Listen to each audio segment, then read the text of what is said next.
Now, I have 10 minutes. I wasn't sure I was going to get to this stage, but I can't help but say something about this whole coronavirus thing, if you want me to. Yes.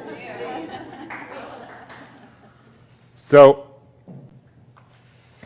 again, when you know Steiner, you have the answers to the test, but you have to then figure out the details.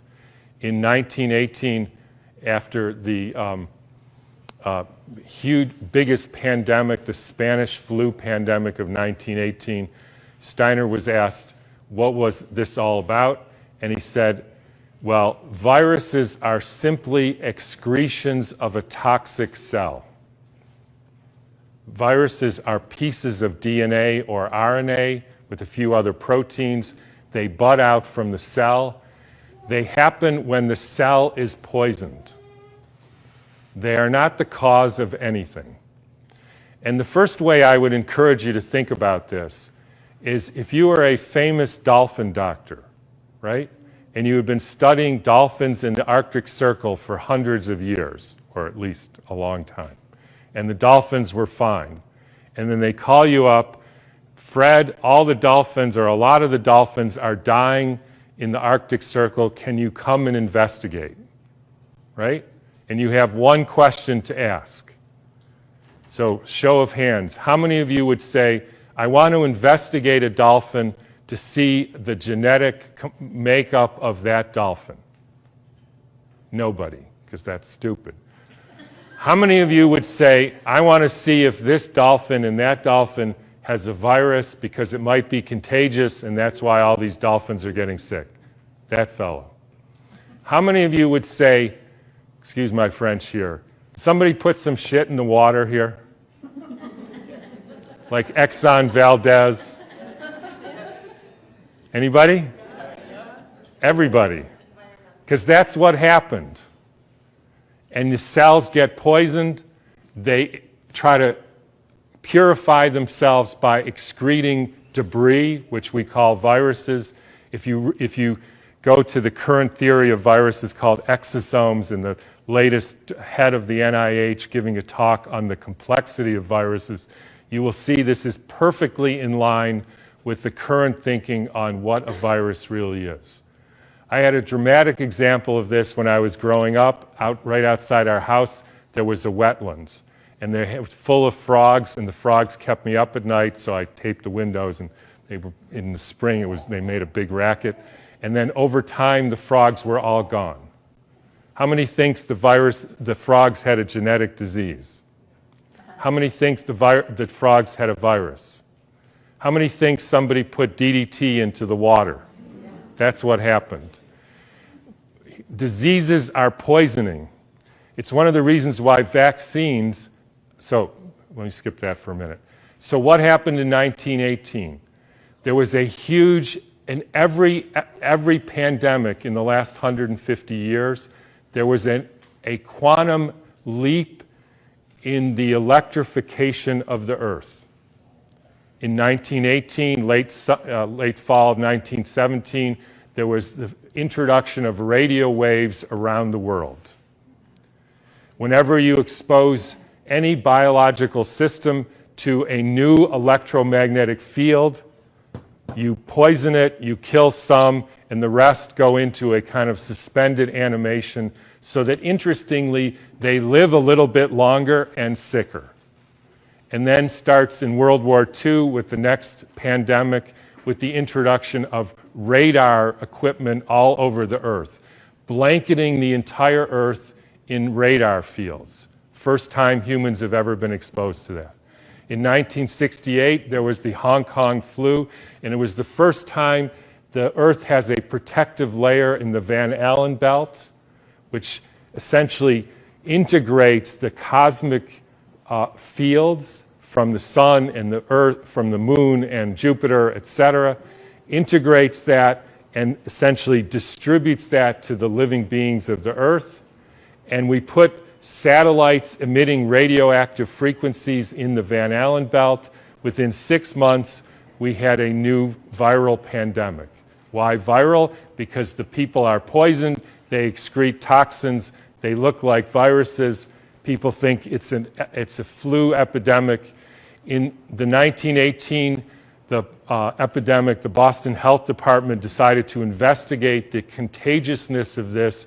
So they, believe it or not, took hundreds of people with the flu and they sucked the snot out of their nose and injected it into the healthy people who didn't have the flu, and not one time could they make the next person sick.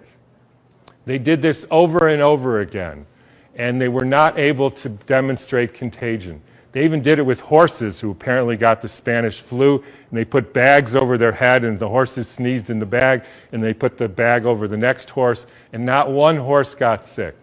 You can read about this in a book called The Invisible Rainbow by Arthur Furstenberg, who chronicles all the steps in the electrification of the earth and how within 6 months there was a new flu pandemic all over the world. And when you hear the normal explanations, how did it go from Kansas to South Africa in 2 weeks? So the entire world got the symptoms at the same time, in spite of the fact that the mode of transportation was horseback and boats, and there's no explanation for it. They just say, we don't know how that happened. But when you think about it, with these radio waves and other frequencies that some of you have in your pocket and on your wrist, you can send a signal to Japan and it arrives instantaneously. So any of you who don't believe there is an electromagnetic field that communicates globally within seconds just is not paying attention to this. And I will only finish by pointing out that there has been a dramatic and quantum leap in the last 6 months with the electrification of the earth.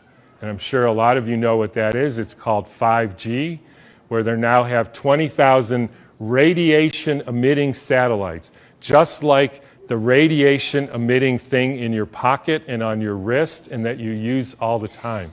That is not compatible with health. I'm sorry to say it, it's not compatible with health. That is a water destructuring device. And for any of you who say, yeah, well, we're not electrical beings, we're just physical matter, then don't bother doing an EKG or an EEG or a nerve conduction test, because we are electrical beings and the chemicals are only the byproduct of those electrical impulses. And I'll finish with, anybody want to make one guess as to where the first completely blanketed 5G city in the world was? Exactly. So when you start thinking about this, we are in an existential crisis here, folks, the likes of which humankind has never seen. And I don't want to go all Old Testament prophet on you, but this is something that is unprecedented. The putting of 100,000 satellites in the very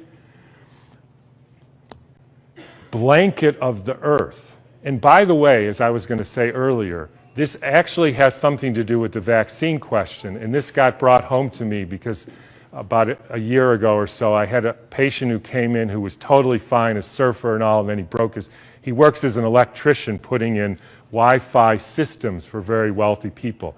Electricians have a very high mortality rate, but he was fine. And then he breaks his arm and he gets a metal plate put in his arm. 3 months later, he couldn't get out of bed and was total, heart irregularities, just total collapse.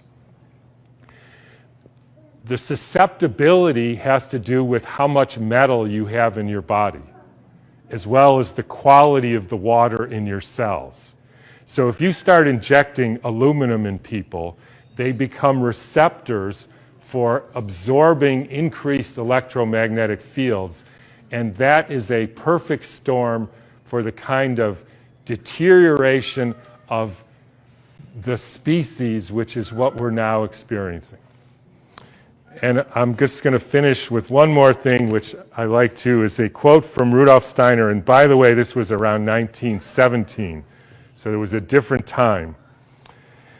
In times when there were no electrical currents, when the air was not swarming with electrical influences, we're talking 1917, it was easier to be human.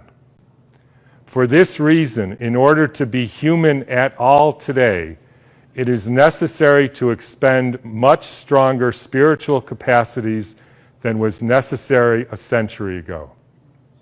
So I'll just leave you with whatever you can do to increase your spiritual capacities, because it's really damn hard to be a human being these days.